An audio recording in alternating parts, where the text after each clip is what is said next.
नमस्कार सभी विद्यार्थियों को। राजस्थान के भूगोल से संबंधित टेस्ट सीरीज में आप सभी का स्वागत है। इसके संबंध में 3 वीडियो पहले बन चुकी हैं और उनको प्लेलिस्ट में डाल दिया है। तो अगर आपने वो वीडियो नहीं देखी तो प्लेलिस्ट में जाकर के आप वो वीडियो देख सकते हैं।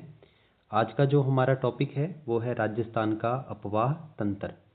इसमें जो भी वन लाइनर क्वेश्चन बनेंगे खास करके आंतरिक अपवाह तंत्र के बारे में, और इस संबंध में मेरा ये मानना है कि 3 वीडियो में हम इसको कंप्लीट करेंगे। आंतरिक अपवाह तंत्र और अरब सागरीय और बंगाल की खाड़ी की जो नदियां हैं उनको हम कंप्लीट करेंगे।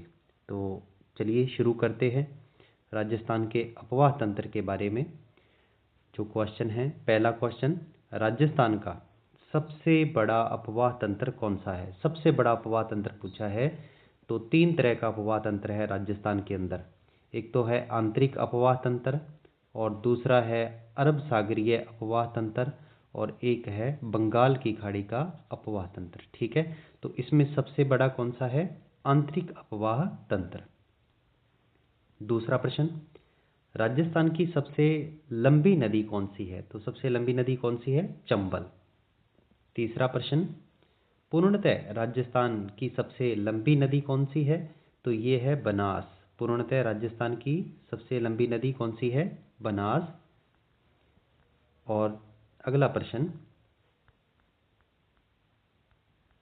आंतरिक प्रवाह की सबसे लंबी नदी कौन सी है? तो यहाँ पर आंतरिक प्रवाह की सबसे लंबी नदी पूछा है, तो ये कौन सी है? घग्गर। ये आंतरिक प्रवाह की सबसे लंबी नदी है। पांचवा प्रश्न, पूर्णतः राजस्थान में आंतरिक प्रवाह की सबसे लंबी नदी कौन सी है? तो ये पूर्णतः राजस्थान में पूछा है, क्योंकि घग्गर सबसे लंबी तो है लेकिन ये पूर्णतः राजस्थान में स्थित नहीं है। ये हिमाचल प्रदेश, हरियाणा, पंजाब और आगे पाकिस्तान तक, राजस्थान में बहते हुए आगे पाकिस्तान तक जाती है। तो यहाँ पर ये पूर्णतः राजस्थान में स्थित नहीं है। ठीक है, तो इसलिए हम जब इसकी बात करते हैं पूर्णतः राजस्थान में स्थित आंतरिक प्रवाह की सबसे लंबी नदी, तो ये कौन सी होगी? कांतली। अगला प्रश्न, राजस्थान की सबसे छोटी नदी कौन सी है? कांकनी। ये आंतरिक प्रवाह की सबसे छोटी नदी है। ठीक है, आंतरिक प्रवाह की सबसे छोटी नदी कांकनी। अगला प्रश्न, राजस्थान में सर्वाधिक सतही जल वाली नदी कौन सी है? तो ये कौन सी है? चंबल। सतही जल किसका है सबसे ज्यादा? चंबल नदी का। आठवां प्रश्न है, राजस्थान में सर्वाधिक जल ग्रहण क्षमता वाली नदी कौन सी है? सर्वाधिक जल ग्रहण क्षमता वाली नदी कौन सी? बनास। अगला प्रश्न, राज्य में सर्वाधिक नदियों वाला संभाग कौन सा है? ये बीएसटीसी के अंदर पूछा गया था प्रश्न कि राज्य में सर्वाधिक नदियों वाला संभाग कौन सा है? तो कोटा। सबसे ज्यादा नदियां इस संभाग के अंदर हैं। ठीक है, कोटा के अंदर। अगला प्रश्न है, राज्य में सबसे कम नदियों वाला संभाग कौन सा है? तो ये है बीकानेर। बीकानेर संभाग है। अब यदि बात करें, एक तो जिला है चूरू और एक जिला है अपने बीकानेर, जहां पर एक भी नदी नहीं बहती, ना तो चूरू में बहती है और ना ही बीकानेर के अंदर। तो राज्य में सबसे कम नदियों वाला संभाग कौन सा है? बीकानेर। 11वां प्रश्न, राज्य के किन जिलों में एक भी नदी नहीं बहती? तो अभी हमने प्रश्न कंप्लीट किया था कि बीकानेर एक तो जिला है और एक कौन सा है? चूरू। तो इन दोनों जिलों में एक भी नदी नहीं बहती। ठीक है, तो अगला प्रश्न, राजस्थान में सर्वाधिक नदियों के उद्गम स्थल वाला जिला कौन सा है? यानी कि ऐसा जिला कौन सा है जहां पर सबसे ज्यादा नदियों का उद्गम होता है, सबसे ज्यादा नदियां निकलती हैं? तो ये कौन सा है? उदयपुर। ठीक है, तो सर्वाधिक नदियों के उद्गम स्थल वाला जिला कौन सा? उदयपुर। अगला प्रश्न, राजस्थान में बहने वाली 12मासी नदियां कौन सी हैं? तो एक तो होगी चंबल और एक होगी माही, जो 12मासी नदियां हैं। अगला प्रश्न, किस नदी का उद्गम हिमाचल प्रदेश में शिवालिक या कालका पहाड़ियों से होता है? किस नदी का उद्गम हिमाचल प्रदेश में शिवालिक या कालका पहाड़ियों से होता है?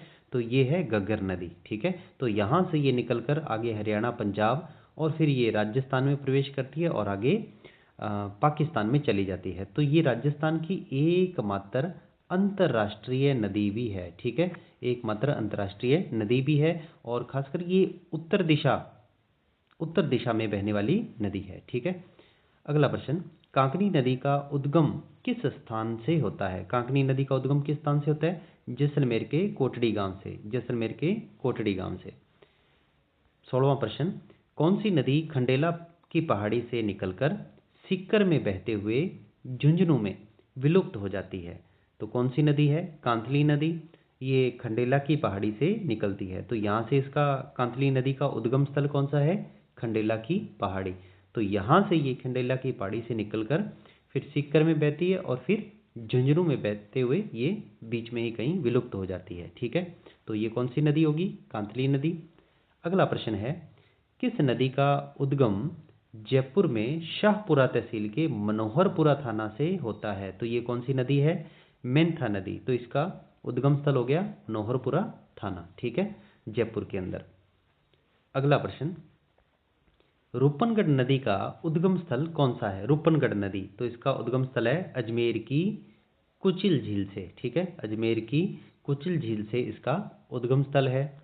अगला प्रश्न, कौन सी नदी सेवर पहाड़ी से निकलकर नचवगढ़ तहसील, ये हरियाणा के अंदर है, नचवगढ़ तहसील हरियाणा में, तो यहाँ पर ये अपना जल गिराती है, तो ये कौन सी नदी है? साबी नदी। अगला प्रश्न, किस नदी का उद्गम अलवर की थानागाजी तहसील में स्थित उदयनाथ की पहाड़ी से होता है? किस नदी का उद्गम स्थल अलवर की थानागाजी तहसील में स्थित उदयनाथ की पहाड़ी से होता है? तो ये कौन सी नदी है? रूपारेल नदी। अगला प्रश्न, किस नदी को लसवारी या वराह नदी के नाम से भी जाना जाता है? तो ये उपनाम हो गए लसवारी नदी और वराह नदी। तो किस नदी को लसवारी या वराह नदी के नाम से जाना जाता है? तो ये कौन सी नदी है? रूपारेल नदी। अगला प्रश्न है, जोधपुरा सभ्यता किस नदी के किनारे स्थित है? तो ये सभ्यता का नाम है जो जयपुर में स्थित है। ये जोधपुरा सभ्यता कहाँ स्थित है? जयपुर में स्थित है। और ये किस नदी के किनारे है? साबी नदी के किनारे। और अभी हमने पढ़ा था कि सेवर की पहाड़ी जो साबी नदी का उद्गम स्थल है। अगला प्रश्न, नोह सभ्यता किस नदी के किनारे स्थित है? नोह सभ्यता, तो ये है रूपारेल नदी के किनारे। 24वां प्रश्न है, किस नदी के किनारे निम्बार्क संप्रदाय की प्रधान पीठ सलेमाबाद? तो एक प्रश्न तो यहीं से बन गया कि निम्बार्क संप्रदाय की प्रधान पीठ कहाँ स्थित है? सलेमाबाद के अंदर। ठीक है, और यहाँ पर नदी पूछा है कि किस नदी के किनारे निम्बार्क संप्रदाय की प्रधान पीठ सलेमाबाद स्थित है? तो ये कौन सी नदी है? रूपनगढ़ नदी। अगला प्रश्न है, किस नदी के किनारे लूणवा जैन तीर्थ स्थल है जिसे जैन धर्म का पुष्कर भी कहा जाता है? तो ये किस नदी के किनारे है? मेंथा नदी के किनारे लूणवा जैन तीर्थ स्थल किस नदी के किनारे? मेंथा नदी के किनारे स्थित है। कौन सी नदियाँ सांबर झील में अपना जल गिराती हैं? तो एक तो होगी मेंथा और एक होगी रूपनगढ़ और एक होगी खारी और एक हो गया खंडेल। तो ये प्रमुख नदियां हैं जो सांबर झील के अंदर अपना जल गिराती हैं और लगभग ये आंतरिक प्रवाह की ही नदियां हैं। किस नदी को मौसमी नदी के नाम से भी जाना जाता है? तो ये कांतली नदी है जिसे मौसमी नदी के नाम से जाना जाता है। अगला प्रश्न, किस नदी को मसूरदी नदी के नाम से भी जाना जाता है? तो मसूरदी नदी कौन सी होगी? कांकनी। कांकनी नदी को मसूरदी नदी के नाम से भी जाना जाता है। अगला प्रश्न, कांतली नदी के किनारे कौन सी सभ्यता विकसित हुई थी? तो ये गणेश्वर सभ्यता विकसित हुई थी। बहुत बार ये प्रश्न आया है, लेकिन कई बार यहाँ से ये प्रश्न दे करके फिर नदी के बारे में पूछ लेते हैं कि गणेश्वर सभ्यता किस नदी के किनारे स्थित है? तो कांतली नदी के किनारे। ठीक है, अगर इधर से पूछे तो कांतली नदी के किनारे कौन सी सभ्यता विकसित हुई? तो गणेश्वर सभ्यता। अगला प्रश्न, किस नदी के बहाव क्षेत्र को तोरावटी के नाम से भी जाना जाता है? ठीक है, किस नदी के बहाव क्षेत्र को तोरावटी के नाम से भी जाना जाता है? तो ये है कांतली नदी। ठीक है, कौन सी नदी? कांतली नदी। ये भी हमने प्रश्न किया था जिसके किनारे गणेश्वर सभ्यता स्थित है। ठीक है, तो ये भाषा के अंदर भी प्रश्न पूछ लिया जाता है तोरावटी का। ठीक, आगे, कालीबंगा सभ्यता किस नदी के किनारे स्थित है? ये प्रश्न भी बहुत बार आया है कि कालीबंगा सभ्यता किस नदी के किनारे स्थित है? घग्गर नदी के किनारे स्थित है। अगला प्रश्न, किस नदी को राजस्थान का शोक भी कहा जाता है? राजस्थान का शोक भी कहा जाता है। घग्गर नदी को राजस्थान का शोक भी कहा जाता है। अगला प्रश्न, वैदिक काल में गग्गर नदी को किस नाम से जाना जाता था? तो ये ध्वजद्वती के नाम से जाना जाता था। तो गग्गर नदी का प्राचीन नाम, यानी कि वैदिक काल के अंदर इसका नाम क्या था? ध्वजद्वती था। प्राचीन काल के अंदर इसका नाम है ध्वजद्वती। हक्करा भी इसको कहा जाता है, सोत्तर भी कहा जाता है, ठीक है। और स्थानीय भाषा के अंदर इसको नाली भी कहा जाता है, ठीक है, नाली के नाम से भी जानते हैं, ठीक है। और दो जिलों के अंदर ये प्रमुख रूप से बहती है। एक तो हो गया हनुमानगढ़ और दूसरा हो गया गंगानगर। तो हनुमानगढ़ और एक हो गया गंगानगर, इन जिलों में ये बहती है, ठीक है। और आगे फिर बहते हुए फिर आगे कहाँ चली जाती है? पाकिस्तान में। और लगभग एक स्थान है फोर्ट अब्बास, वहाँ तक इसका पानी चला जाता है इस नदी का, ठीक है, गग्गर नदी का। तो ये थे हमारे महत्वपूर्ण प्रश्न। इसके बाद हम अरब सागरीय अपवाह तंत्र और बंगाल की खाड़ी के अपवाह तंत्र के जो क्वेश्चन हैं वो हम कंप्लीट करेंगे। और वीडियो को आप ज़्यादा से ज़्यादा शेयर ज़रूर करें, और यदि वीडियो अच्छी लगे तो लाइक ज़रूर करें, और चैनल पर नए हैं तो चैनल को सब्सक्राइब ज़रूर करें। और हमारे साथ जुड़िए, जल्द ही हम आपके लिए संस्कृति के जो टॉपिक हैं और हिस्ट्री के जो टॉपिक हैं उनसे संबंधित जो वन लाइनर क्वेश्चन हैं वो भी आपके लिए लेकर के आएंगे। धन्यवाद।